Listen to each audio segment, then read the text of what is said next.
কারো যদি exam centre metropolitan ইনস্টিটিউটে পড়ে তাহলে কি করে যাবে?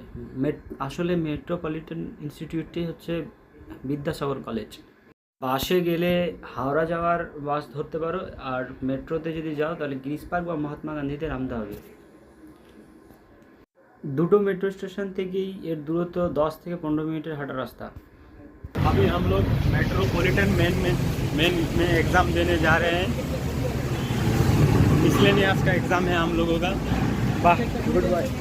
আমাদের মিসলেনিয়াসের এক্সাম দিতে আমরা মেট্রোপলিটন যাচ্ছি, মেট্রোপলিটন ইনস্টিটিউট। এখন রাস্তা খুঁজছি আমরা। গুগল ম্যাপে দেখাচ্ছে সামনে গিয়ে বাঁ হাতে। আমরা অনেকটা কাছে চলে এসেছি, কলেজের প্রায় সামনেই চলে এসেছি। এটাই হচ্ছে সেই মেট্রোপলিটন ইনস্টিটিউট, ওরফে বিদ্যাসাগর কলেজ।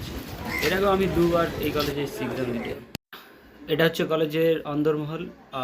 আমরা এক্সাম দিয়ে বেরোনোর পর ভিডিওটা বানাচ্ছি।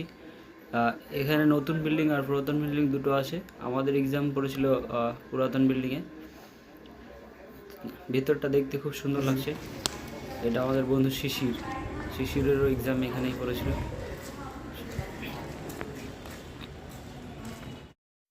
আজকে এক্সাম দিতে অনেক দূর দূর থেকে ছেলে মেয়ে এসেছিলো এখানে, বিভিন্ন জেলা থেকে, যেমন মালদা, বীরভূম, পুরুলিয়া, বাঁকুড়া।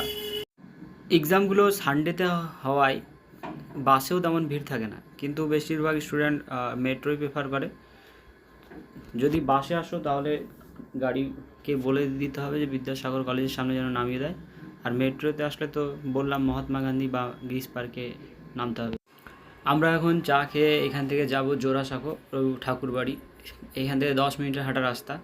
আমরা ম্যাপেই দেখে এসেছিলাম বাড়িতে, তো আমরা প্ল্যান করে রেখেছি এখন এখান থেকে জোড়াসাঁকো যাব, ঠাকুরবাড়ি ঘুরে টুরে তারপরে বাড়ি।